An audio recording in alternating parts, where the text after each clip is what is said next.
seremos todos unos dichosos, ustedes y yo. Ustedes por ponerle cara y cuerpo a quien les habla sábado a sábado hace más de 5 años. Y yo por poder conocer a esos oyentes que están del otro lado, aguantando episodio tras episodio, hace exactamente hoy 230 capítulos. Porque créanme que más de una vez me he preguntado, ¿a quién le hablo cuando grabo un episodio del podcast? Sí, a un micrófono es la respuesta rápida, pero en realidad les hablo a miles, a millones de desconocidos que quizás nunca llegue a conocer cara a cara, a gente que tal vez jamás podré abrazar ni mirar a los ojos para decirles algo tan simple y tan enorme como gracias. Gracias por estos 5 años, los mejores 5 años de mi vida. Gracias por permitirme dedicarme a lo que amo, por hacer que la historia, esa vieja compañera, me permita hoy vivir de contarla. Y asimismo, muchas veces me pregunté qué tuvo de raro, de loco, de mágico este podcast. Hijo legítimo de una pandemia surrealista y de un sistema educativo vetusto, para que tanta gente en cientos de países se engancharan de la forma que lo hicieron. Un amigo me lo dijo una vez, sin vueltas, como se dicen las verdades importantes entre amigos. Lo que pasa es que vos le pusiste el corazón, Luquitas. Como en una relación, ¿viste? ¿Por qué hay parejas que duran tanto y otras que se apagan? Porque cuando se aman con todo el corazón. Vos hiciste eso con el podcast, loco. Le pusiste el corazón le pusiste. Como si el repetirlo en Capicúa acentuara la sentencia. Y yo me quedé pensando, le puse el corazón, sí, pero ¿qué significa eso? ¿Qué es poner el corazón a cuando hacemos algo? ¿De dónde sale esa idea que este músculo rojo maneja lo más profundo que sentimos? ¿Por qué cuando hablamos de pasión, de amor, de lo sagrado, hablamos de corazón? Incluso para poner un fab en Instagram, aprieto un corazón. ¿Qué tiene de especial? Hoy el corazón es nuestro tema central, nuestro protagonista. La historia será como siempre nuestro hilo. Y el viaje también será el de siempre. Buscar en el pasado una manera más luminosa de entenderlos hoy. ¿Están listos? ¿Están listos para compartir conmigo esta aventura que late como late el corazón? ¿Están listos o no están listos? ¡Vamos! Muy buenas noches, amigos, oyentes y seguidores. Muy bien, muchas gracias. Qué alegría verlos. Qué alegría saber que están acá, qué alegría encontrar un par de caruchas conocidas, también el baneo rápido que acabo de hacer. Gracias por estar, gracias por seguir este podcast, este producto que no habla de otra cosa que no sea más que de educación. Yo creo que ahí es donde saco el pecho, inflo y digo, hace 5 años que estamos manteniendo un producto educativo gratuito, a disposición de todos y que hoy se escucha en más de 130 países, hablando de historia. Y hoy, como en cada episodio especial que hacemos cuando cumplimos un número redondo, recordarán quienes son muy seguidores del podcast, cuando hemos hablado de historia de la cerveza, de historia del fuego, de historia de la rueda, los famosos números redondos. Y hace una semana subimos el 229, ahí hicimos una trampita, tenemos el 229, y digo, vamos a pasar mucho tiempo para que salga el 230 hasta que editemos y todo. Vamos al 229 bis. El 230 es este episodio especial que tiene como protagonista, como eje central, al corazón. Hoy vamos a tener un podcast en vivo. Hoy van a ver la cocina, sacando el estudio de mi casa. Esto es lo que hago hace 5 años, hace 229 episodios. Hablar de lo que me gusta hablar y de lo que sé hablar, que es de historia, con un tema especial que es la historia del corazón. Un tema loco, un tema random, porque aparte en la temporada en la que estamos en el podcast, sabrán ustedes ya que vamos hablando de temas que van solicitando muchos de ustedes, ¿sí? Salvo los números redondos que voy eligiendo yo. Y en este caso digo, vamos a tocar la historia del corazón desde montones de puntos, con varias sorpresas al medio, y respondiéndonos preguntas de por qué el corazón simboliza el amor, por qué el corazón simboliza la pasión, el alma, los sentimientos, la fuerza, el calor vital, tanta simbología, tanta filosofía detrás de un simple órgano. A ningún otro órgano le pasa lo que le pasa al corazón, ni lo vinculan con tantas cosas como lo vinculan al corazón. Bueno, hoy vamos a desandar ese camino. Filosofía, un poquito, muy poquito de medicina, ¿sí? Con una gran sorpresa ahí al medio, una partecita musical también, lo verán, y una última parte más simbólica de la historia del corazón. ¿Está bonito para largar? Sí. Así me gusta. Vamos con la historia del corazón, pero voy a empezar por cualquier otro lado. Soy un fanático lector. Hay dos autores argentinos que a mí me vuelan la cabeza: Borges y Fontana Rosa. Podría haber elegido miles de frases de Borges que hablan del corazón. Sin embargo, digo no. Lo voy a llevar por otro lado. Una frase que la voy a leer ahora, o la estarán leyendo ustedes ahí, que es el título de una obra de Fontana Rosa, que en realidad es un cuento, pero le da nombre a un compendio de cuentos. Se llama El mundo ha vivido equivocado. Año 2001. El mundo ha vivido equivocado. No voy a decir más nada de esto. Le voy a pedir que se lo acuerden. Para el final, la anteúltima diapositiva, vamos a volver a decir, che, sí, o deberíamos, o sería un golazo para mí decir, che, qué bien que se va a la charla. Todos coinciden en que el mundo ha vivido equivocado. Fontana Rosa, año 2001. Tenemos que ver por qué, en relación al corazón, el mundo ha vivido equivocado. Y para empezar, como siempre lo hago en cada uno de los episodios del podcast, empiezo con una pregunta. Un amigo me dice, es una picardía lo que hace, porque vos decís, ustedes se preguntarán, dicen, ¿qué saben que se está preguntando los otros? No, no sé qué se está preguntando, pero yo voy llevando la charla para donde a mí me conviene llevar, ¿sí? Se preguntarán ustedes, ¿qué hace de especial el corazón? ¿Cierto? Se lo están preguntando. Sí, claro. Están preguntando, ¿qué hace? ¿Qué hay detrás del corazón que se convierte en un órgano tan especial? Cuando empecé a preparar la charla, está mi familia por ahí, testigo, un par de amigos también, que me enredé tanto y digo, ¿por dónde empiezo? Porque tampoco quiero que sea un congreso de medicina de la cual no sé nada, tampoco quiero que sea un congreso de semiótica para analizar símbolos.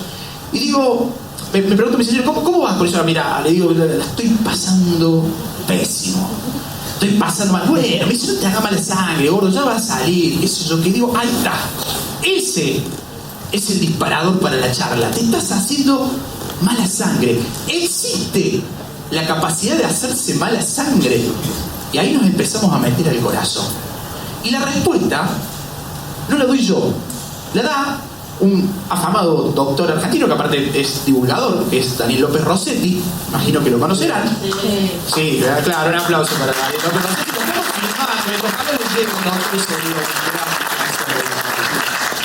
Daniel López Rossetti dice, sí, uno se puede hacer mala sangre cuando uno se estresa. Hoy en día está muy estudiado de la neurociencia, montones de cosas.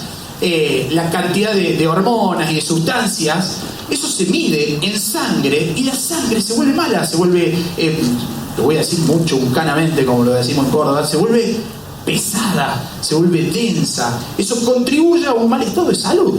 Entonces tenía razón mi señor, me dice, no te hagas mala sangre. Primero, no me tengo que hacer mala sangre por una cuestión de salud. Y segundo, me dio una pista para arrancar. Y digo, ¿cuántas cosas de lo cotidiano, del día a día, cuánto lenguaje nuestro, cuántas expresiones, cuántos pensamientos, cuántos sentimientos vinculamos al corazón? Si en esa simple frase que me dio el hilo para empezar, encontré que el corazón está detrás de montones de expresiones diarias. Ahora, pasando la etapa de la mala sangre, encuentro la primera respuesta, fervoroso lector como soy, de por qué el corazón es un órgano central en todo, en los sentimientos, en la medicina, en el lenguaje diario, en las canciones, en el romanticismo. ¿Por qué es central? Hay un poeta y un crítico español, que es este muchacho, Juan Eduardo Cirlot, falleció hace bastantes años, pero el tipo dice, el corazón tiene algo que ningún otro órgano tiene. El corazón está ubicado en el centro del eje del ser humano. Si nosotros pensamos el cerebro, el corazón y el sexo, ¿sí? El corazón está al centro. Eso hace central la figura del corazón, al menos, para vincularla con montones de cosas, con esto que venimos diciendo, ¿no? Los sentimientos, el amor, la pasión, el fuego, el lenguaje cotidiano, y ahí aparecen ejemplos. En España, por ejemplo, el dedo mayor, que nosotros le decimos dedo mayor, justamente, pero en España, por ejemplo, se le dice dedo cardial o dedo corazón. ¿Por qué? ¿Qué tiene de particular el dedo cardial o corazón? Al medio. Primer punto para Cirlot, que era poeta, insisto, ¿no? Le robé un poeta, debería decir. El tipo tenía razón, dedo cardial o corazón. Pasa lo mismo en la informática, pasa lo mismo en la mecánica. El centro del automóvil, la fuerza del automóvil, el que permite que esa máquina funcione. El motor, esa centralidad, pasa lo mismo que, qué sé yo, lo podemos llamar en informática, digo, la computación, la placa madre, el disco, no sé qué, ¿sí? Esa centralidad es la que lo hace protagonista. Y viniendo de Córdoba, que sé que hay un par de amigos cordobeses, lo vi a Néstor por ahí recién, no sé, está amigo Néstor, en Córdoba, en el año 99, tuvimos un candidato a gobernador, fue gobernador 2 veces, si no me equivoco, que fue Juan Manuel de la Sota, y el tipo usó un recurso que deriva de lo que dice Cirlot, la campaña política de ese candidato a gobernador en Córdoba. En el 99 decía: Córdoba, corazón de mi país. La centralidad de Córdoba en la geografía, sacando la parte antártica, digamos, ¿no? Más que claro, somos bicontinentales, solamente la parte americana de Argentina, vamos a decir, en el centro está Córdoba. El tipo lo usó de campaña. Nuevamente, tercer punto a favor, tercer poroto, ¿sí? Para Cirlot. Y en torno a esa centralidad que se va armando, a ese músculo, a ese órgano que de repente va tomando un poquito de poder y va tomando protagonismo, vamos a empezar el repaso filosófico del corazón. Cómo el corazón llegó hasta nosotros con el sentido que nosotros le damos hoy en día al corazón. Esta parte filosófica podría durar 7-8 episodios tranquilamente. Voy a tratar de resumir y ser lo más breve posible también para no aburrirlo y tomar ejemplos así como muy claros, muy conocidos, empezando con una de las civilizaciones más conocidas de la historia del mundo, que es la civilización egipcia. En la civilización egipcia, sabrán ustedes, se practicaba la momificación, ¿sí? Se sacaban los órganos, se tiraban algunos, se conservaban otros ni fu ni fa, pero había uno que era clave: el corazón. El corazón no se podía perder, ni atrofiar, ni maltratar, ni echar a perder por nada del mundo. El corazón de la cultura egipcia se llamaba Ib. I, B larga, Ib. Ese Ib era el lugar, y escuchen esto porque lo voy a linkear varias veces a medida que avancemos, era el lugar en donde se guardaba el alma de la persona, en este caso el alma del difunto. Ahí adentro estaba todo, El corazón en la filosofía egipcia dice: acá se guarda absolutamente todo, lo bueno y lo malo. Tal es así que ese Ib, ese corazón, en el ritual de momificación, en esos 60 días que el cuerpo pasaba ahí en preparación, el difunto tenía que volver en algún momento, buscar sus órganos, particularmente el corazón, irse al otro mundo, ¿sí? Y afrontar un juicio, que era el juicio de los muertos. Eso que ven en pantalla ahí es una partecita de un papiro que está en el Museo del Louvre, que se llama el Libro de los Muertos. Tremendamente desfigurado por Hollywood y no se le acerca por nada lo que las películas yankees dicen de lo que es el Libro de los Muertos. El Libro de los Muertos existe realmente. Es un papiro, 6 metros de largo, está mostrado por partes, por etapas, con el ritual, con los rezos, con los cánticos, todo. Se explica cómo se debe llevar a cabo ese ritual. La parte más importante es esta, que es una miniatura súper chiquita. No sé si ven, o yo tapo, voy a correr un poquito, así ustedes ven. Lo que está en la balanza, ahí tenemos un dios, el dios Anubis, con carita de perro allá. Tenemos el difunto paradito acá al frente, ¿sí? Y en la balanza, de un lado el corazón y del otro lado la pluma de la verdad. Mati se llamaba esa pluma. ¿Qué hacía Anubis? ¿Vos querés acceder al mundo del más allá, al mundo de la gloria eterna en el antiguo Egipto? Trata de que tu corazón esté tan liviano que no le ganen peso a la pluma de la verdad. Esa es la primera concepción de purgatorio que hay en la historia del mundo, ¿sí? Vamos a ver qué tan liviano está tu corazón, o qué tan pesado está. Y en base a eso se definirá si esa persona pasa o no. Si pasa, vuelve, busca lo que le quedó y ¡fiu!, arranca el viaje. Si no pasa, ese alma de ese difunto quedaba en pena por el desierto. Era súper macabro. Pero después vamos a ver que hay un par de religiones que recuperan muchos de esos puntos que los egipcios idearon hace 7.000 años.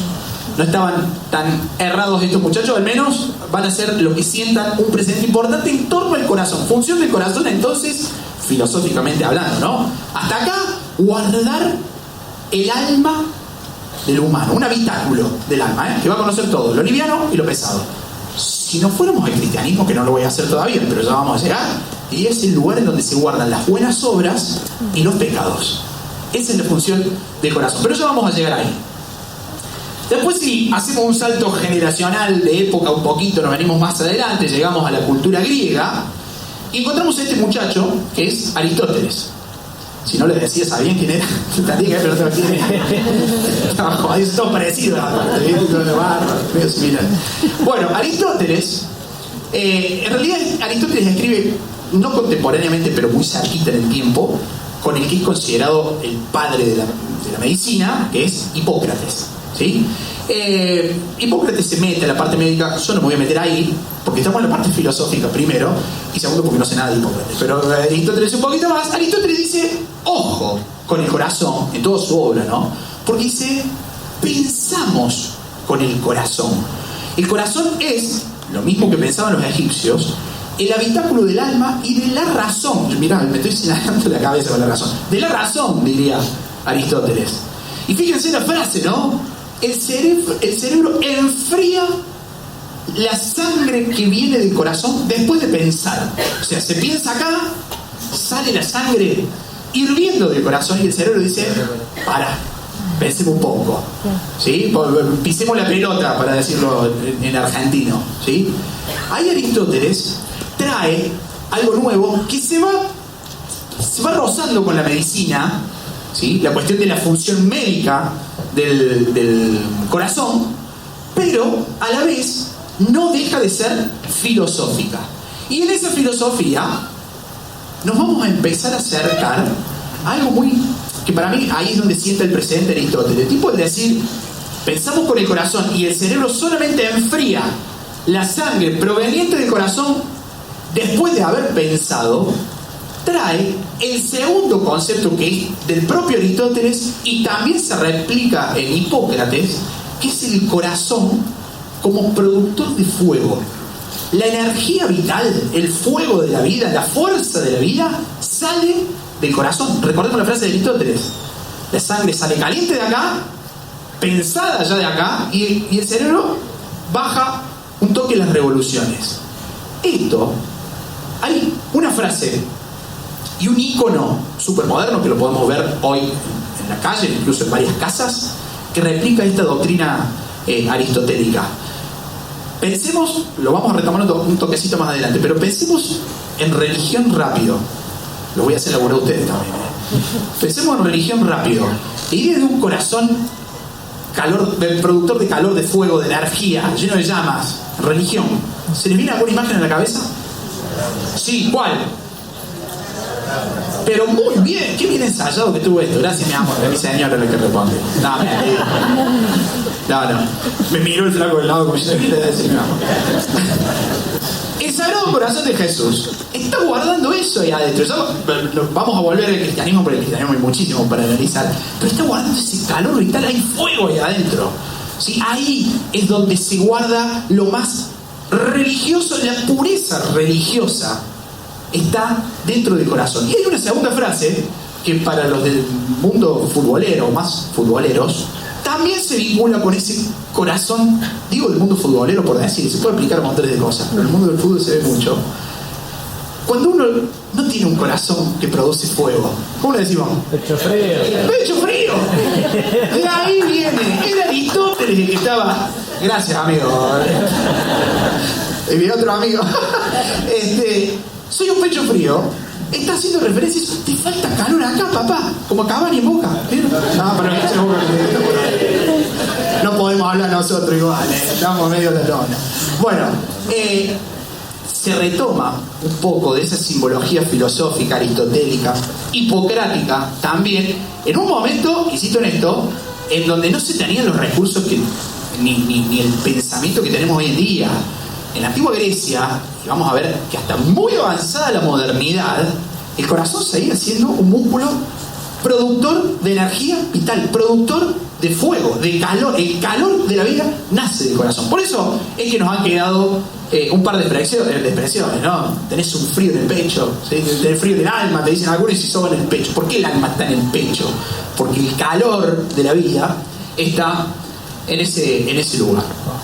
Bueno, esta escena, espero que en el video podcast, porque esto va a estar subido en formato video podcast, el primero de todos los video podcasts en el canal. Espero que no la censuren. Pero bueno, entonces, los aztecas, pues siempre, analizamos mucho en base a la construcción del mundo Grecia-Roma, lo cual es totalmente necesario y justo, diría también. Pero cuando arme, digo, podríamos encontrar un par de ejemplos en historias que no son cánones a la hora de analizar algún tópico, ¿no? Entonces, viendo, por ejemplo, los romanos van a hacer casi un copy and paste de casi todo lo que hace los griegos, digamos, ¿no? Entonces se va a replicar un poquito la filosofía y también los aztecas, estando, permítame la palabra y lo voy a encomillar, desconectados de lo que había pasado en la antigua Grecia, en la antigua Roma, sin conocer el pensamiento hipocrático, sin conocer el pensamiento aristotélico y del fuego del corazón. Los aztecas, en el siglo XIII, en el siglo XIV, en el siglo XV, tomaban al corazón como un órgano totalmente necesario para el sacrificio humano. ¿Por qué? Si esto lo analizamos parados hoy, con los lentes del 2025, haciendo guasos, es sanguinario bárbaro, ¿sí? Lo cual lo podemos llegar a discutir. En esos momentos, en la cultura, y no me voy a poner en defensor de los aztecas tampoco, digo, pero en esos momentos, en la cosmovisión azteca, en la filosofía azteca, el corazón guardaba lo más puro de una persona, totalmente desconectado de lo que habían dicho los egipcios, los griegos, los romanos, Hipócrates, Aristóteles, cualquiera, y los tipos van en el mismo sentido. Podríamos repreguntarnos la primera pregunta: ¿qué hace del corazón algo tan central? Bueno, yo elijo la respuesta de decirlo, está en el medio, es fundamental. Esa centralidad en el discurso, en la práctica, en la lógica, viene de una centralidad, mal dicha la palabra, pero geográfica, digamos, ¿no? De la geografía del cuerpo humano. Anatómica sería la palabra justa. Entonces, ser sacrificado en el Imperio Azteca, esto lo he explicado muchas veces, ser sacrificado era un honor, ¿sí? Quienes eran sacrificados en el Imperio Azteca tenían un año de gracia absoluta. Las mejores comidas, las mejores casas, las mejores mujeres, los mejores harenes, ¿sí? Los tenían quienes iban a ser sacrificados. ¿Por qué? Porque el momento del sacrificio, el corazón no podía llegar triste. El corazón tenía que llegar lo más contento posible. Un año de gracia, ¿sí? Un año sabático, vamos a decir, ¿no? Más allá que después esto se va a extender muchísimo, van a empezar a capturar pueblos directamente para sacrificar, porque nos daban abasto con los aztecas y empieza toda una lógica de dominación y control. Falta el corazón, el corazón, ¿quién quiere? ¿Alguien? ¿Viste? Entonces salen la conquista se va un poco a focalizar en eso, y es uno de los puntos que hoy recurrentemente se tocan cuando se habla de las civilizaciones precolombinas, ¿no? Eran sanguinarios. Y bueno, claramente nadie lo está negando. Lo que yo trato acá es darle un poquito el contexto en base a la figura simbólica del corazón. O sea, clave el corazón. Después, habría que hacerse otra pregunta: ¿qué pensaban los aztecas que sucedía con ese corazón una vez ofrendado a los dioses? Mientras más puro, mientras más contento, mientras mejor haya sido la calidad de ese corazón, más contentos iban a estar los dioses. Entonces, si se pedía lluvia, seguramente llegara lluvia. Si se pedía buenas cosechas, seguramente llegaran buenas cosechas. Si se pedían victorias militares, seguramente llegaran victorias militares. Y si eso no llegaba, era únicamente porque los corazones ofrecidos no eran de buena calidad. Había que salir a buscar mejores corazones, digamos, ¿no? O sea, nuevamente, el corazón como habitáculo de lo más puro, de lo más profundo de la persona, del ser humano. ¿Vamos bien hasta acá? ¿Sí? Este sería el momento en donde metemos un chivo en el podcast, digamos. Acá no lo vamos a hacer, ¿no? Pero quienes estén escuchando del otro lado quizás se coman un chivito por no haber venido. Para la próxima ya saben. Metí chivo lo mismo, ¿viste? Bueno, cristianismo. Y acá tenemos tela para cortar, muchachos, porque en el cristianismo pasan tantas cosas en torno al corazón. La imagen que está de fondo es la que ya tocamos, que es la del Sagrado Corazón. Pero el cristianismo original, el cristianismo del siglo I, mejor dicho, no tenía el corazón como símbolo central. Y casi no quedan registros de ese cristianismo del siglo I en donde podamos definir qué era lo central. Tenemos solamente una pista que la da un escritor africano, luego devenido en santo, que es San Agustín de Hipona. ¿Sí? Él va a escribir mucho y la primera referencia es decir, mira, antes de San Agustín, ¿sí? Estamos hablando del siglo IV, siglo V, antes de San Agustín, la excelencia del cristiano iba en la sangre, algo que la nobleza feudal, la nobleza de la Edad Media va a usar mucho, la pureza de la sangre. San Agustín dice, no está en la sangre la nobleza del buen cristiano. La nobleza del buen cristiano está en el corazón. Parientes, sangre y corazón, ¿sí? Pero claramente no son lo mismo. Entonces San Agustín se pone a teorizar y el tipo, como lo va a hacer en muchísimas ocasiones el cristianismo, va a ir tomando, va a ir recopilando. El cristianismo va a ser un gran recopilador de filosofías previas.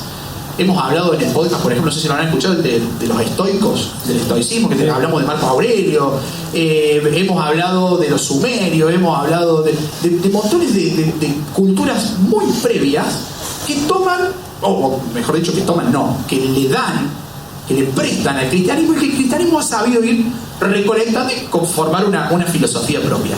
San Agustín de Hipona hace exactamente eso. Recopila y dice, en el corazón se guardan los pecados del hombre. ¿A quién estaba haciendo referencia directa San Agustín en ese momento? A lo que había pasado en Egipto hacía 3.000 años, 3.500 años. En el corazón está lo bueno de la persona. Y en base a eso se definirá qué pasa con esa persona. Y después, a partir de San Agustín, a partir del siglo IV, siglo V, en realidad, cuando estaba cayendo el Imperio Romano y que ya el cristianismo era religión oficial dentro del imperio, se crea toda una mítica en torno a la figura del corazón. Por eso el Sagrado Corazón, por eso las reliquias en Europa. El curro que se armó en Europa con las reliquias del cristianismo es sin igual. Yo siempre lo cuento en la otra obra, no voy a contar mucho, pero para que vayan y la vean, que se llama Chamullos. Hay un chamullo fantástico en torno a las reliquias, que vamos a ver en la siguiente, que hay una reliquia vinculada al corazón. Las reliquias las crea la madre del emperador Constantino, ¿sí? Que fue Santa Elena. Santa Elena a los 80 años decide viajar de Roma a Jerusalén, a Tierra Santa, a buscar reliquias. Empieza a cavar, encuentra una madera, empieza a cavar, no creo que haya empezado a cavar a los 80 pirulos, pero a los 80 pirulos en el siglo IV son 360 años, ¿no? Entonces, hará cavar a alguien y encuentran una madera. La Veracruz, dice Santa Elena. ¿Por qué la Veracruz? Porque soy la madre del emperador Constantino y para mí esa es la Veracruz. 20 metros tendría el barco de proa a popa que se construiría en Europa con todos los restos de Veracruz que hay. 20 metros. Siguió excavando, encontró clavos. Son los clavos de la cruz, dice. 150 clavos hay en iglesias de la... Googleenlo a esto si no me creen, ¿eh? La reliquia se vuelve todo el prepucio de Jesús es una reliquia. Lo juro por mi suegra, es una reliquia. No mi suegra, el prepucio. Pobre mi suegra. Y no solamente eso, el prepucio. Hay 14 iglesias que dicen que tienen el prepucio. Ahí nació un concepto que es el prepuciudo.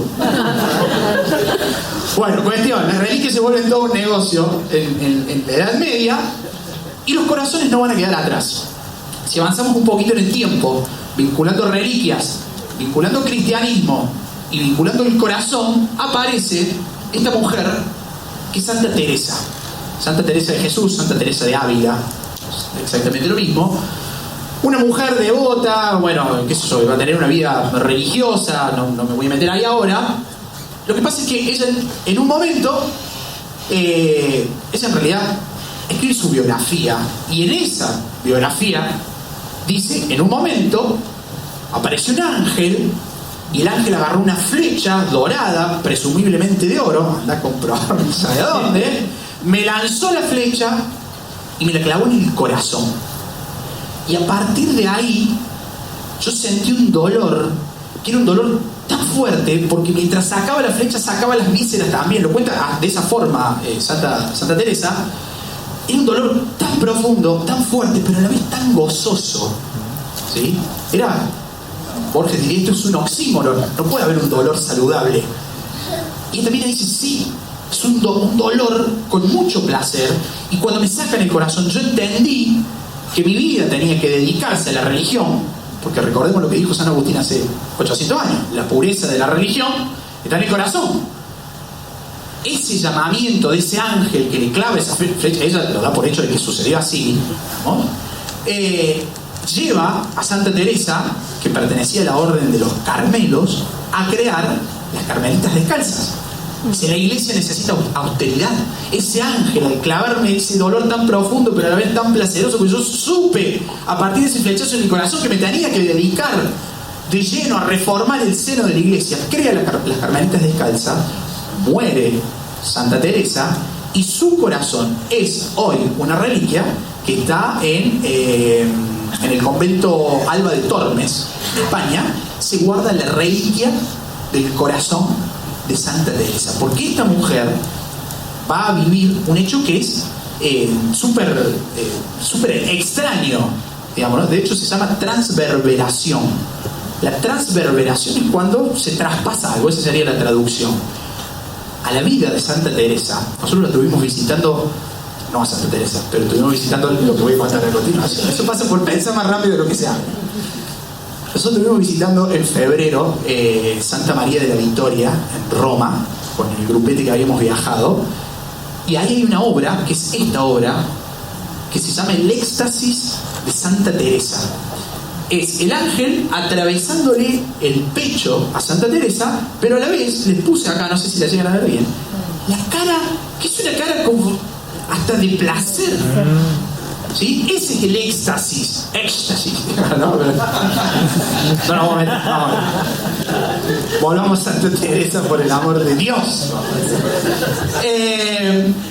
Santa Teresa está gozando ese momento, ¿no? Porque va a ser, en definitiva, el llamamiento que este ángel le hace a cumplir su misión. De hecho, las Carmelitas Descalzas van a ser una orden que va a sobrevivir muy, ¿cómo diría? Muy elegante lo que fue la reforma luterana. ¿Sí?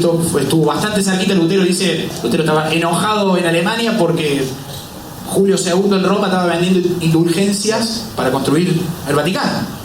¿Saben lo que son las indulgencias? Ya me fui por la rama ahí. La indulgencia es el perdón de los pecados. Entonces, claro, Julio II, en vez de decir, che, reza 10 Padre Nuestro, te va a decir, trae el cheque, y más cheque, más rápido te perdón.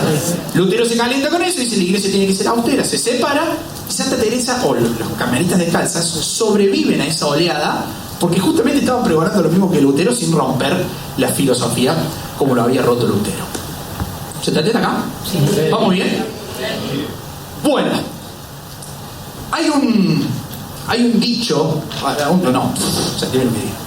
Yo paso por no pertenece tan de lleno. Hay un rezo, dicho, dentro del cristianismo, del catolicismo, que tiene al corazón como protagonista. Hay dos en realidad, el yo pecador y el otro creo que el pésame, tiene otro nombre, el pésame, pero yo no me acuerdo. ¿Pésame? No, tiene otro nombre, estoy seguro que tiene otro nombre. No, ese creo en Dios. Acto de contrición. Creo, googleenlo después, pero debe ser más o menos bueno. El pésame, o el yo pecador, qué sé yo, uno se pega en el pecho. ¿Por qué se pega en el pecho? Porque la pureza del religioso, y acá traemos a San Agustín, que nos estaba hablando de San Agustín, está en el corazón. Entonces hay que purgar ese corazón, habitáculo del alma, habitáculo de Cristo, de Dios, ¿sí? Para tratar de hacerlo liviano y poder acceder a los beneficios y goces que nos dará después la vida eterna.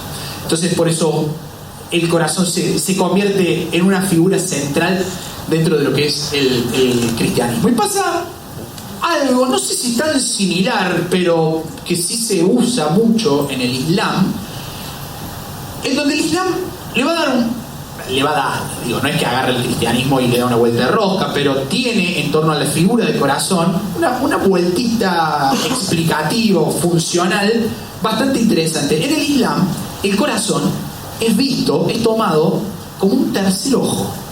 ¿sí? Y acá podemos acercarnos a esta idea de que pensamos con el corazón, en realidad, también, ¿no? Pero ya no como habitáculo del alma, ¿no?, donde se guarda la pureza, sino más bien un órgano que me permite intuir. Hay una frase en esto de traer el corazón a la cotidianidad que explica excelentemente cómo el Islam toma el corazón. Si el corazón me permite intuir algo, ¿qué frase usamos para con el corazón como la corazonada? Tuve una corazonada, lo presentí desde lo más profundo de mi corazón, supe lo que iba a pasar. Esa idea se la apropia el Islam y toma al corazón como ese tercer ojo, digo bien, como un órgano avisor, como un órgano que me permite intuir lo que puede llegar a pasar y que generalmente tiene razón, que no es menor ese punto. Ahora, toda esta filosofía hermosa del corazón receptáculo del alma, productor de fuego, donde vive Dios, que me permite mirar hacia adelante lo que los ojos no ven, y toda esta historia se va a empezar a romper un poquito en la modernidad. La modernidad rompe casi todos los cánones que se heredan del mundo medieval, ¿sí? Y en medicina se van a romper cánones que venían incluso del mundo antiguo. Pero cuando hay una serie de médicos a la cual ya vamos a llegar, insisto que estamos en la parte filosófica del corazón, hay un par de médicos que empiezan a estudiar al corazón. Cuando esos médicos empiezan a estudiar, empiezan a escribir sobre el corazón, cambia el paradigma filosófico del corazón. O sea, el corazón no es el lugar donde vive Dios, donde vive el alma, el productor de fuego y qué sé yo. Este muchacho, René Descartes, francés, filósofo, que lo habrán escuchado nombrar un montón de veces, dice, en realidad, el corazón no es el receptáculo del alma, sino que es una bomba. Hay que pensar... Se me acaba de ocurrir un chiste. ¿Puedo? Sí, a ver. Sí, bueno, este muchacho dice, el corazón es una bomba. Hay un sistema, ¿sí? Hay un sistema que ya le vamos a poner nombre, porque mientras Descartes escribe previamente él y mientras él está escribiendo, hay médicos que van avanzando en la cuestión anatómica, funcional médica del corazón, y el tipo dice, ha cambiado el paradigma, ya no hay, ahí adentro no hay nada. Ahí adentro hay un órgano que funciona para que un sistema mayor, que es el cuerpo humano, pueda caminar, respirar, moverse, vivir. Por eso, desde la lógica filosófica, desde Descartes en adelante, el corazón deja de ser el receptáculo del alma y empieza a ser una bomba, una parte esencial, central de un sistema que es el cuerpo humano. Sistema que le tenemos que poner nombre a ese sistema, y para eso no tenemos que meter a la medicina. O sea, damos vuelta a la página del libro, salimos de la parte filosófica, vamos a estar yendo y viniendo seguramente, pero nos metemos a la medicina. Ahí nace en la medicina, en estos momentos, estamos siglo XV, siglo XVI sobre todo, para que nos ubiquemos, aparece un muchacho, un francés, Miguel Servet. Miguel Servet va a ser un escritor, va a ser médico, va a ser teólogo. O sea, está juntando las dos cosas al mismo tiempo, la teología y la medicina. Y va a ser un valiente sin nombre. Para mí, muchas calles del mundo tendrían que llevar el nombre de Miguel Servet, porque es el que rompe, el primero en animarse a romper en una época en donde todavía existía la Inquisición, y siendo teólogo, a decir, en el corazón no vive Dios. Ustedes discúlpenme, pero ahí adentro no hay nada. Servet es el que descubre algo clave para la historia de la medicina cardiovascular, o cardíaca debería decir, que es la oxigenación de la sangre. El tipo dice, en realidad, la sangre que bombea el corazón, es paradigma de bomba de Descartes, no produce oxígeno, sino que hay una vena que lleva, una arteria en realidad, que lleva la sangre del corazón a los pulmones, se oxigena en los pulmones, vuelve por una vena a la aurícula izquierda, habiendo salido del ventrículo derecho, se mete al corazón ya oxigenada y desde el corazón se dispersa por el cuerpo. ¡Pum! Cambió absolutamente la forma de entender el funcionamiento del corazón. Había un solo problema: había que demostrarlo. Servet intuye, porque en el Renacimiento se empiezan a hacer disecciones, se abren cadáveres, esto lo hicieron los artistas, Miguel Ángel, Da Vinci, todos, ¿no? Y este tipo empieza a meterse en eso como teólogo y como médico, y tiene un libro.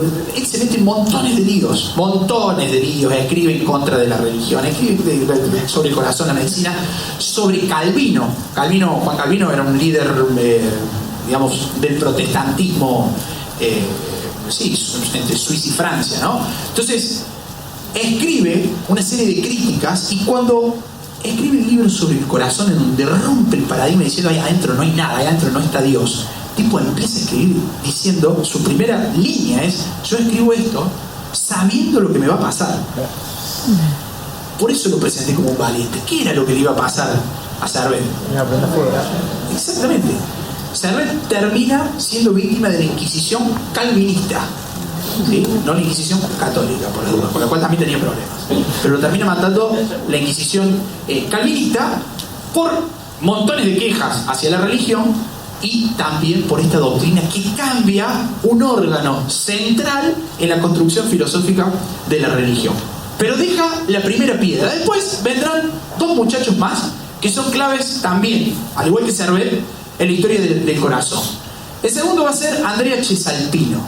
Andrea Cesalpino va a ser un italiano, médico también, que le pone nombre a esto que Descartes venía al simultáneo escribiendo sobre la bomba de un sistema que no sabemos cómo se llama, ¿sí? Y Cesalpino dice: ojo, vamos a estudiar el cuerpo humano. Porque hasta ese momento, hasta Cesalpino, se pensaba que la sangre, el corazón bombeaba la sangre se iba al cuerpo, volvía a producir sangre el corazón, se iba al cuerpo, volvía a producir sangre. O sea, la sangre aparecía y desaparecía en el cuerpo. ¿Me explico lo que estoy diciendo? Cesalpino dice: no, eso es una locura. ¿Cómo va a estar produciendo constantemente sangre el corazón? Tiene que haber otra cosa acá. La sangre, ¿sí? Esto lo descubre él, y veremos que después lo sentenciará el que viene. La sangre es parte de un circuito cerrado. Va y viene siempre al mismo eje central, que es el corazón. Si es un circuito cerrado, nace el concepto de circulación. Por eso a ese sistema, que todavía no lo podíamos definir con Descartes, se le llama sistema circulatorio. La sangre circula, va del corazón al pulmón, se oxigena, vuelve al corazón, se desparrama, sale por las arterias, vuelve por las venas, se vuelve a oxigenar, vuelve a entrar, vuelve a salir. Hay todo un cambio de lógica. Hasta ese momento, hasta Cesalpino, se pensaba que la sangre se producía en el hígado, por ejemplo. ¿Sí? Y se vivió con ese paradigma miles de años. Este tipo lo cambia. Faltaban un par de pruebas todavía para terminar de dar con el funcionamiento exacto del corazón, hasta que llegó un inglés, un médico de Jacobo I, de Carlos I de Estuardo, médico de Sir Francis Bacon, ¿sí? Este muchacho se llamó William Harvey. William Harvey hace algo súper loco y súper novedoso, súper moderno, siglo XVII, ya avanzamos un pasito más.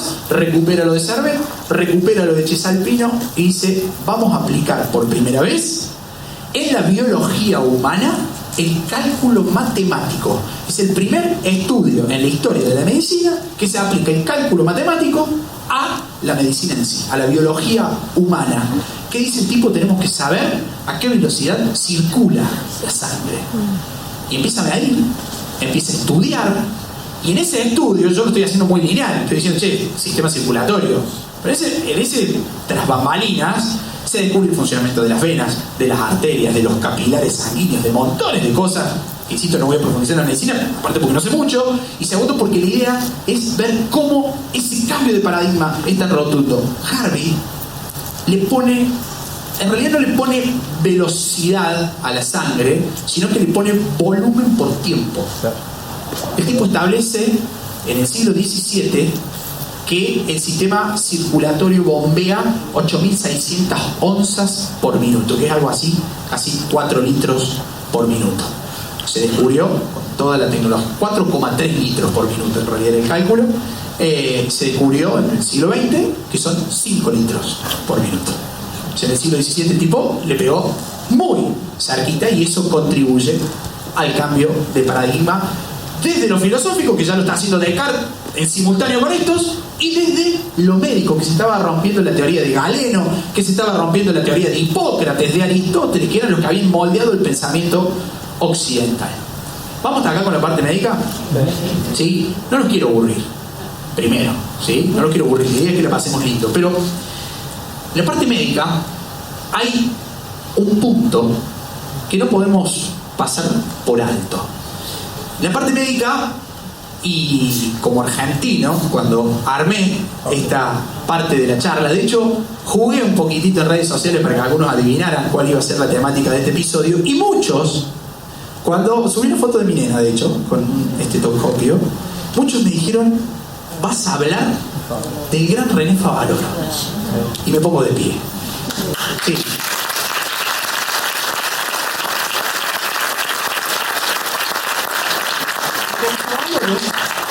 Me pasa algo que me pasa solamente con un tema más dentro de la historia. Por eso no lo toqué nunca. Ninguno de los dos temas lo toqué en el podcast y creo que nunca lo voy a tocar. Uno es la guerra de Malvinas, ¿sí? Que al cual le dediqué un episodio súper largo y no hablé de la guerra. Y otro es Favaloro, porque mientras hablo se me corta la voz. Entonces, con la idea de que ustedes aprendan algo y que yo desde este lado pueda brindarles un contenido de calidad, decidí invitar a un amigo, pero que aparte es un crack, un fuera de serie, un chaqueño zarpado, vamos a decir. Si alguno sabe la respuesta, no la diga. Pero si yo le digo chaqueño, ¿qué se le viene a la cabeza rápido? Chaqueño ya, piense.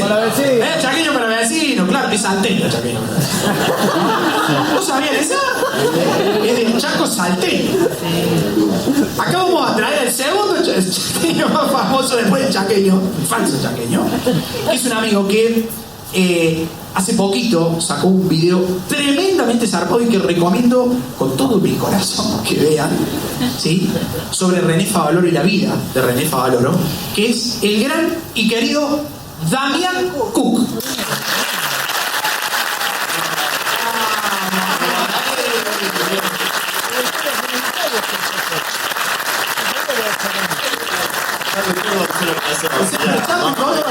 Escuchá, yo tenía miedo que hubiera algún fanático. Mira, vos sentate acá, yo corro la otra.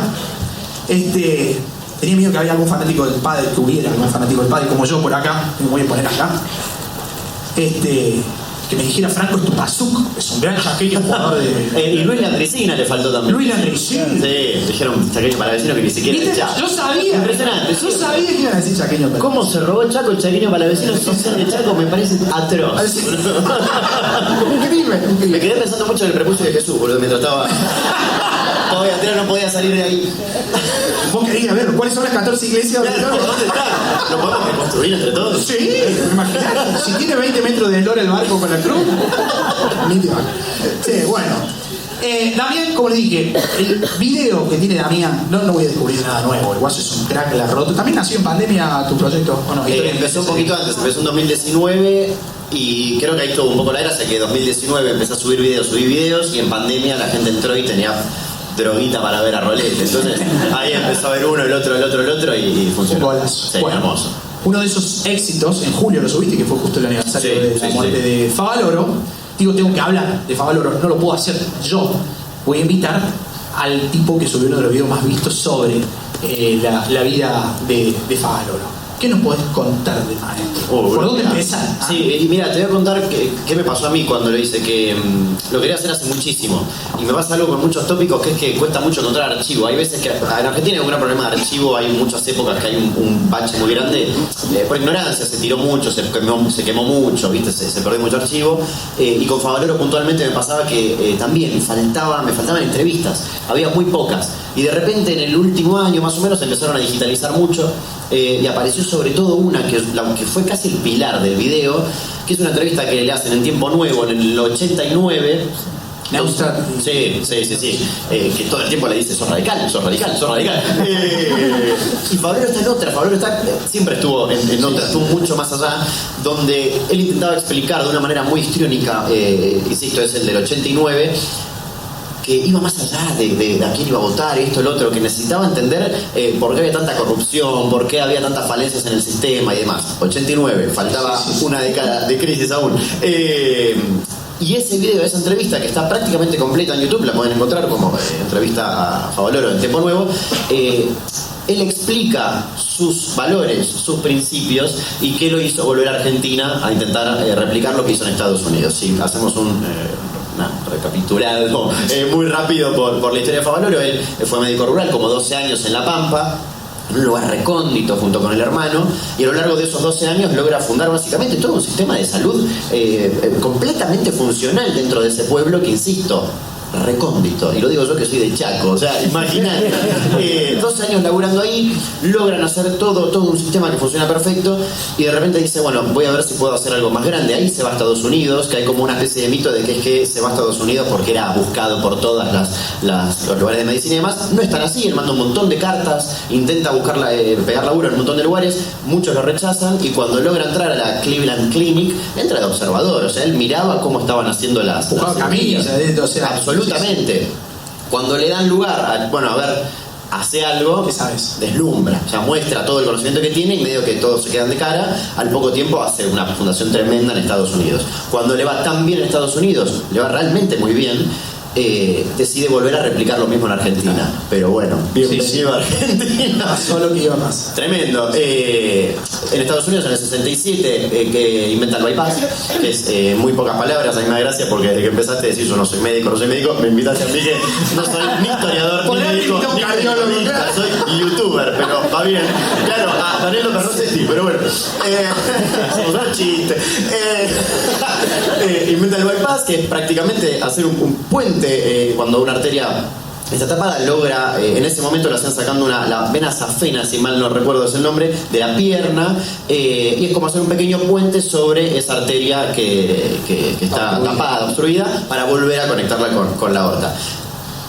Es una técnica que salva millones de vidas porque puede prevenir infartos, un montón de cosas. Cuando buscas cifras, te encontrás con que, no sé, en Estados Unidos hacen 600.000, 500.000 por año, en Argentina casi 100.000, digo, números extrafalarios que es difícil de mencionarlos, y creo que lo importante es entender que son un montón de vidas que se salvan o que previenen un montón de otros problemas. De hecho hay un video que vos lo tenés, incluido el tuyo, que lo recomiendo que vean, insisto, en donde está con Susana Jiménez, que hacen entrar personas operadas. Claro. Por él, porque él siempre fue muy todo el patrón que viene, todas las entrevistas que le hacen, miren que he visto todo lo que hay en internet, lo encontré, muy reservado siempre. Él jamás se mandó la parte inventé esto. Cuando Susana misma le dice vos inventaste el bypass, yo no inventé nada, le dice eso, y como no le interesaba, no solo inventó el bypass, hizo un montón de instrumental quirúrgico y no los patentó, no le interesaba. Él quería que el sistema de salud y la salud sea accesible para todos, y ese programa de Susana, cuando él medio que se niega a aceptar que inventó un montón de cosas, siempre con un golpe un poquito bajo, Susana le dice, bueno, te tenemos una sorpresa, y saca una hoja así y empieza a leer nombre, y entra a desfilar un montón de gente, pero un montón, y son todas personas que por la técnica que él inventó vivían en ese momento, y es terrible, te rompe porque él se emociona mucho. Eso ya es el Favaloro de los 90.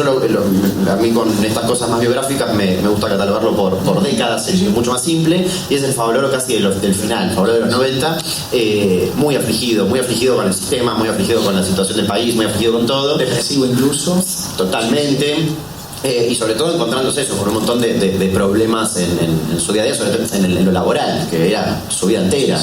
No discriminaba a ningún paciente. En Fundación Favaloro, un poco la gracia, cuando ves los spots de la época, ves un lugar impresionante con mucho instrumental muy caro, todo increíble, donde ellos no discriminaban a ningún paciente, a pesar de que no tengan dinero para pagar algo. Y en esa honestidad, tengo entendido que el tipo no quería que la fundación que él presidía se le pusiera Fundación Favaloro, porque él la funda con un socio en realidad, y dice, yo no quiero figurar, sí, pero doctor, usted creó el bypass, si ponemos su nombre pueden venir inversiones, así lo convence, claro. Esa es la forma, la única que encuentran. Sí, de que va a ser beneficioso para la fundación misma si le ponían su nombre. Inventor del bypass estamos hablando, ¿no?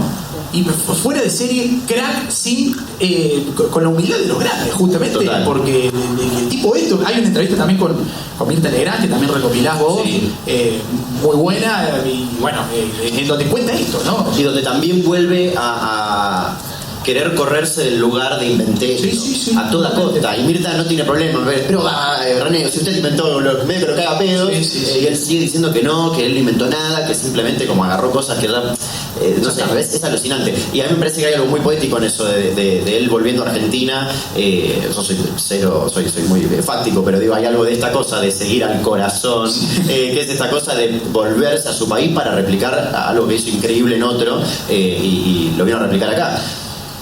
Y ese Favaloro de los 90, ¿qué se encontró acá? El Favaloro de los 90 se encuentra con, logra hacer la fundación, pero a medida que avanzan los 90, es tremendo ver en las entrevistas como ese Favaloro histriónico de finales de los 80, que está sacado en esa entrevista de Tiempo Nuevo, lee como unos 8 o 9 mandamientos que tenía la fundación, que era la honestidad, que el único privilegiado era el paciente.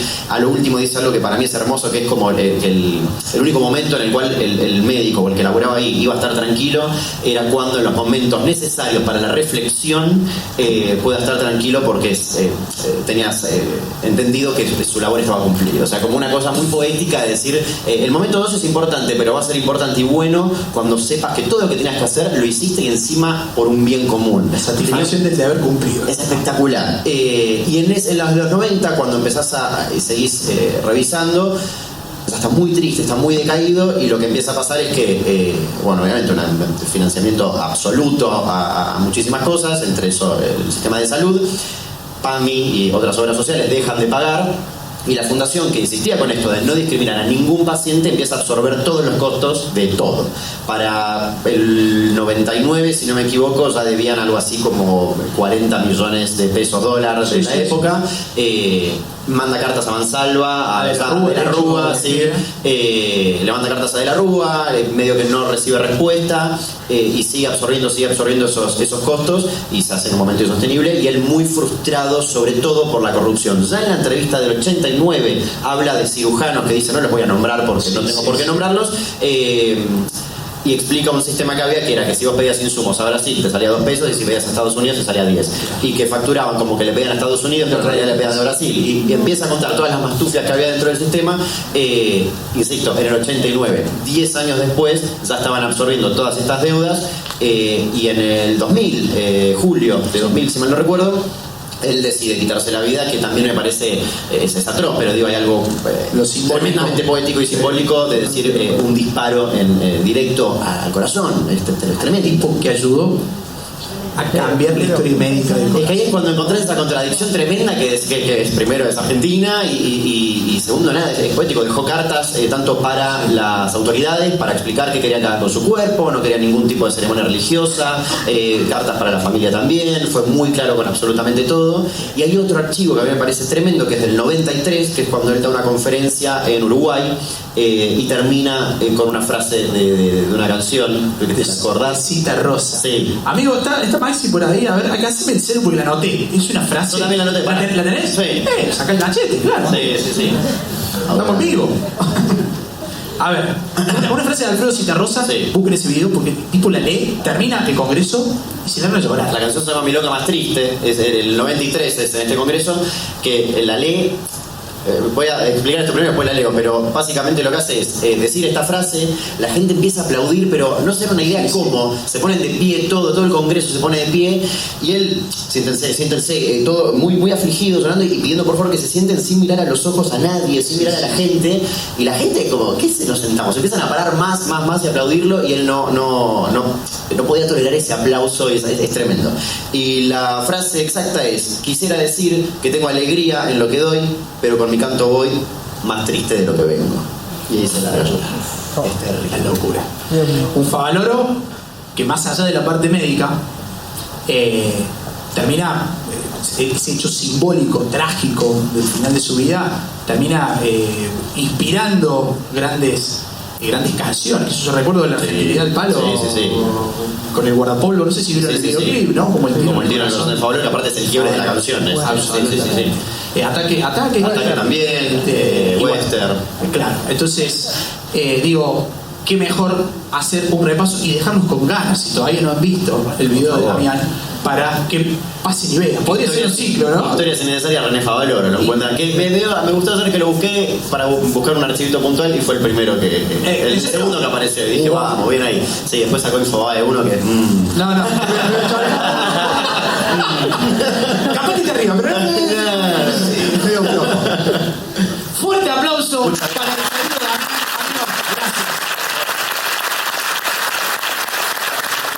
Gracias, Dani, Darío, gracias.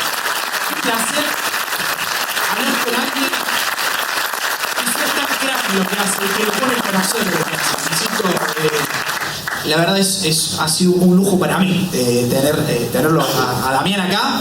Y con esto de la canción me daba pie para lo que viene, que es un momento musical chiquito.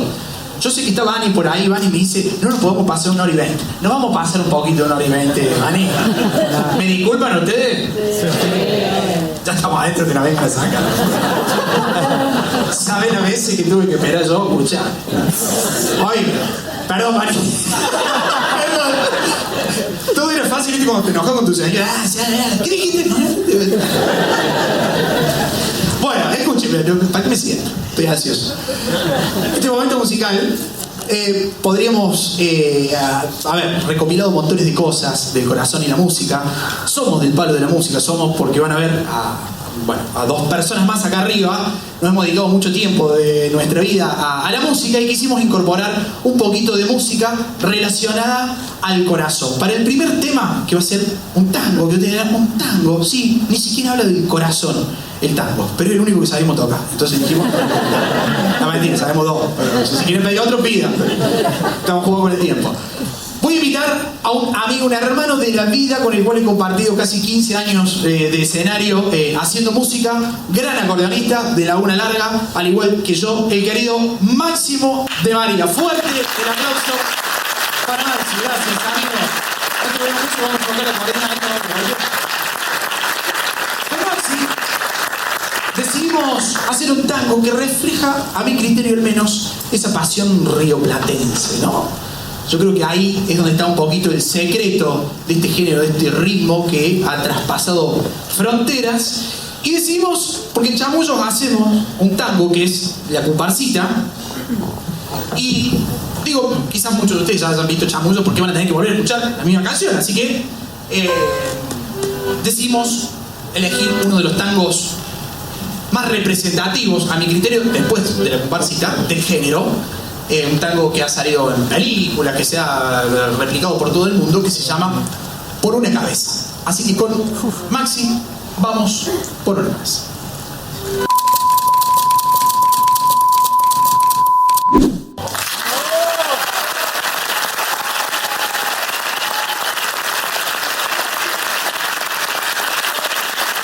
Muchas gracias.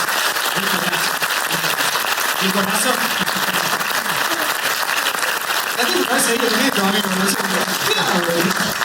Salió lindo. Bueno, nos quedan 2 temitas, ¿sí? Cantados en esta ocasión. Y para eso me voy a poner de pie para recibir ni más ni menos que a mi hermano, Gastón. Gastón, adelante. Fuerte el aplauso. Gracias. Por ser parte también, gran músico. Este músico sabe, ha estudiado para músico. Lo nuestro, al menos lo mío, no sé lo tuyo. Lo mío es oreja, absoluto, chamullo total. Pero bueno, pasa nada. Con Gastón hemos elegido 2 temas para hacer. El primero de ellos, uno puede decir, bueno, sí, canción de amor, el corazón, canción de amor. No, en realidad es una canción de valentía, ¿sí? Porque incluso en los tiempos más difíciles que a uno le pueda tocar vivir, siempre hay alguien dispuesto a ofrecer su corazón. Corazón.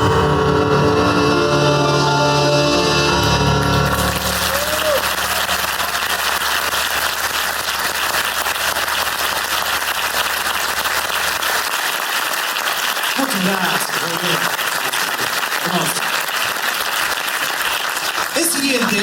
es un temita que, bueno, también bastante tradicional, bastante conocido, bastante característico, que muestra lo que quizás seamos los seres humanos, ni más ni menos que alma, corazón y vida.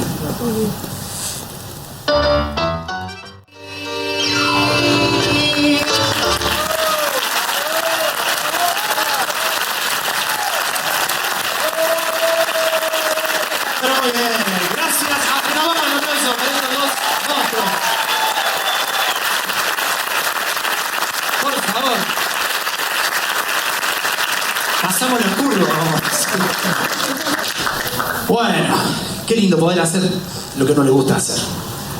La música ha sido una pasión muchos años, sigue siendo, ¿no? Pero ya no nos dedicamos de lleno. Última partecita. A las corridas, Vani, ¿verdad? Sí, estamos, tenemos todavía un ratito.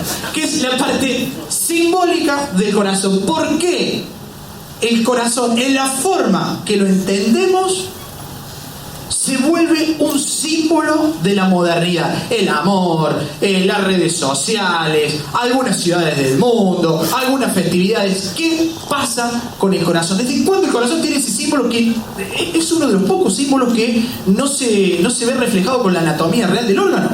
Porque el corazón tiene la forma esa y no la forma... Viste que los coreanos saben, no sé cómo es que hacen una cosa así, dicen que es la forma real del corazón. Bueno, ¿por qué nosotros lo hacemos de esta forma? La primera representación en la historia que hay del corazón como lo conocemos nosotros no tiene absolutamente nada que ver ni con el corazón ni con el amor. Es una cueva de hace 7.000 años en Almería, en España, que se llama la Cueva de los Letreros, que tiene estas dos imágenes. Podemos ver dos corazones, ¿no? El que tiene este muchachito en la mano y el que tiene lo que se considera un hechicero, porque aparentemente esa forma de corazón, esa forma geométrica del corazón, esa forma no es geométrica, simétrica, ahí va. Esa forma simétrica del corazón aparece, o al menos es el único registro que hay, o el primero de todos, en esta cueva, que nada tiene que ver con el corazón. Un ritual. Vaya a saber uno de qué, pero es la primera vez que aparece esa simbología. La segunda es hace 3.000 años, en la Grecia antigua, que se refleja en una moneda, que es la moneda de Cirene. Esa moneda de Cirene, fíjense que lo tenemos acá, la contracara de la moneda tiene un corazón. Si esto a cualquiera de nosotros hoy nos dan, si yo no hubiera contado esta historia, nos dan una moneda de esa, decimos, esto es un corazón. En realidad era una flor de silicio. Es una planta ya extinta, ya no existe más, muy parecida al hinojo, que tenía, y acá viene la primera vinculación cercana, cualidades anticonceptivas. O sea, estamos vinculando el corazón al sexo. ¿Se parece el amor? No lo es, sabemos, ¿no? Lo tenemos más que claro. Pero es la segunda, o al menos las que tenemos hoy. Puede haber habido muchas más al medio y todavía no las conocemos, pero referencias directas, Cueva de los Letreros en Almería y la moneda de Cirene en la Grecia antigua. El corazón egipcio, que hablamos recién, es el único ejemplo en la simbología de la historia en donde el órgano se corresponde con el símbolo. Fíjense, el corazón egipcio tiene aparentemente una formita bastante más similar al corazón del famoso corazón simétrico que nosotros graficamos en la actualidad. Los egipcios son como un paréntesis ahí dentro de la simbología del corazón. No hablamos de medicina, de filosofía, ni de nada de eso acá. Ahora, pregunta entonces, ¿por qué hacemos el corazón como lo dibujamos? ¿Y por qué fundamentalmente lo vinculamos al amor? Y acá viene la respuesta. Siglo XII, Román de la Poire, o sea, romance de la pera, literal. Se llama así, un escritor francés medio ahí desconocido, está medio traspapelado en la historia, se llama Thibaut. Thibaut escribe ese romance de la pera, en donde un enamorado le ofrece a su amada algo que es ni más ni menos que una pera. Una pera mordida con los dientes, quiere decir, no sé, que si se comía la pera, tragaba todo el mal que le había hecho con los dientes y el corazón, el amor se volvía algo doloroso internamente. No me importa eso, porque el corazón simboliza el amor para nosotros. Acá en ese román de la poa, ese romance de la pera. De ahí en adelante, todos los romances medievales, sabrán que han existido montones de novelas caballerescas de la Edad Media. El caballero cortejando a la dama y qué sé yo qué. ¿Qué le ofrecía? Le ofrecía algo similar a lo que este muchacho le estaba ofreciendo a esa mujer, con formitas de pera. Pero dijeron, ¿qué pasa si le ofrece lo más puro y lo más profundo que tiene ese ser humano, que es el corazón? La primera vinculación del amor romántico con el corazón parte de una confusión de una pera. Ni más ni menos, dentro de todas las confusiones que hay en el amor. Después del romance de la pera, viene una figura que se envalentona mucho, que tiene mucha relevancia en la Edad Media, que es la figura de Cupido, ¿no? Cupido, en la mitología romana, tiraba una flecha, clavaba y tenía el amor como una herida, que eso estaba condenado a por siempre estar enamorado de esa. Pero nunca, en la mitología romana, Cupido clavaba la flecha en el corazón. Eso es un invento medieval, cuando el corazón, a partir del siglo XII, con el romance de la pera, empieza a ser el lugar en donde se guarda ese sentimiento también, que es el amor. Por eso Cupido flecha, ¿sí? Y lo que en la mitología romana era el flechazo al cuerpo, acá se convierte en el flechazo al corazón. Y dentro de la Edad Media, esta es la relación más directa y más gráfica que tenemos, las epístolas de Otea, que la escribe Cristín de Pizan, que era una veneciana, en donde tenemos a una multitud dándole a Venus, a la diosa Venus, sus corazones, entregándole todo el amor, toda la devoción, porque esa es la palabra que se empieza a usar en la Edad Media, que se guarda en el corazón a una deidad dentro de una narrativa literaria, digamos, que nada tiene ni de filosófico ni de científico, pero acá estamos hablando de lo simbólico. Se roba de esa primera confusión con la pera a Cupido, a Cristín de Pizan, para que después, ya más en la modernidad, ya a partir del siglo XVIII, siglo XIX, aparezca la figura de San Valentín, que fue ni más ni menos que un sacerdote del Imperio Romano que casaba clandestinamente a quienes no podían casarse legítimamente. Entonces, cuando se entera el Imperio Romano de esto, manda a justiciar a Valentín, ¿sí? A este obispo, a este sacerdote, y a partir de ahí, ese 14 de febrero, pasa en la liturgia como el día de San Valentín. Entonces, hoy ya sabemos que es un hito comercial, digamos, ¿no? Marketinero. Sí. Pero se potencia en esa vinculación incluso de San Valentín con Cupido. ¿Qué tiene que ver? Absolutamente nada que ver. Pero se llenan de cupidos y de corazones los 14 de febrero por esta construcción simbólica que tenemos detrás de este órgano. Y por último, las redes sociales. Se puede preguntar, sí, me gusta algo, le pongo un corazón. Lo decía en la introducción en off, ¿no? Le pongo me gusta, pongo un corazón, le di favor, sale el corazoncito cada vez más grande, más colorido. ¿De dónde nace eso? En realidad no es una idea propia de las redes sociales, sino que es una idea setentosa, ¿sí? Cuando Nueva York, en los años 70, quería potenciar el turismo y lanza un eslogan que fue este. ¿Sí? Hay una historia, no sé si escucharon, una mujer, una enfermera que dice que atendió a una nena y le pregunta a la madre cómo se llama Iloveni. ¿Cómo Iloveni? ¿De dónde sacaste el nombre? Desde la bolsa dice así, Iloveni, me gustó el nombre Iloveni.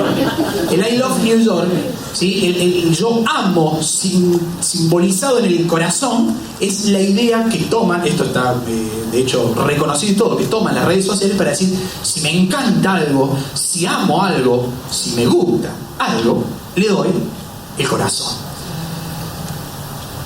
Y por último, la frase que le dije que íbamos a retomar. El mundo ha vivido equivocado. ¿Por qué el mundo ha vivido equivocado? Hemos repasado completa la historia del corazón. ¿Por qué el mundo ha vivido equivocado? Porque hoy, los invito a pensar, cuando estamos nerviosos, cuando estamos ansiosos, cuando estamos enamorados también, ¿dónde sentimos mariposas? ¿Dónde se nos hace un nudo? Se nos hace un nudo en el estómago. El mundo ha vivido equivocado, dice Fontana Rosa. ¿Por qué el mundo ha vivido equivocado? Y yo termino este episodio del podcast en vivo diciendo que el mundo, como dijo Fontana Rosa en el 2001, ha vivido equivocado porque durante años hemos idealizado al órgano incorrecto. Durante años idealizamos. El estómago ha pasado a ser el segundo cerebro de los humanos. Esto está neurocientíficamente demostrado. Cuando pasa alguien que no te cae bien, no lo trago esto, no lo trago. No me importa el corazón. Se me hace un nudo en la panza, siento cosquillita en el estómago. ¿Cuántas cosas? Quizás en ese mundo vivido equivocado, en esa idealización equivocada del corazón, es donde se ha guardado un poco también su mística. Y yo quiero terminar casi como un mensaje pastoral, vamos a decir. Un rezo laico, había un presidente que decía. Quizás, en vez de romantizarlo tanto a este órgano, a este músculo, tendríamos que empezar a cuidarlo un poquito más. Nosotros, con esto, hemos llegado al final de este episodio en vivo. Con esto, nosotros estamos, yo particularmente, estoy en condiciones de decir que en ese mensaje final de dejemos de romantizarlo y empecemos a cuidarlo un poco. En definitiva, quizás adentro de ese órgano, adentro de ese músculo, se terminen guardando algunas cosas que hace milenios que venimos jugando a descubrir y que quizás todavía hoy no lo sabemos. Muchísimas, pero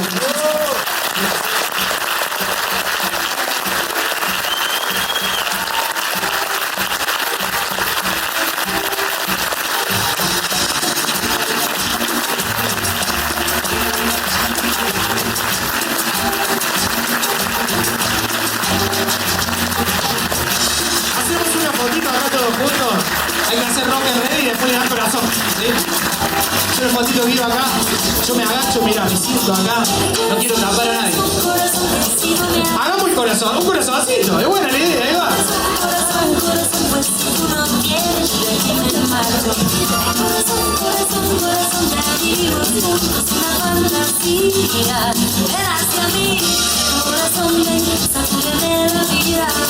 Invitamos porfa a Gastón, Maxi, Damián, Luciano por ahí, hacemos una foto todos juntos con ustedes. Gracias, de corazón, gracias. Venga, amigo, gracias por estar, venga, salud. Saludamos todos, gracias muchachos, gracias por estar. Ponte acá, vení, mirá. ¿Hacemos un poquito o no?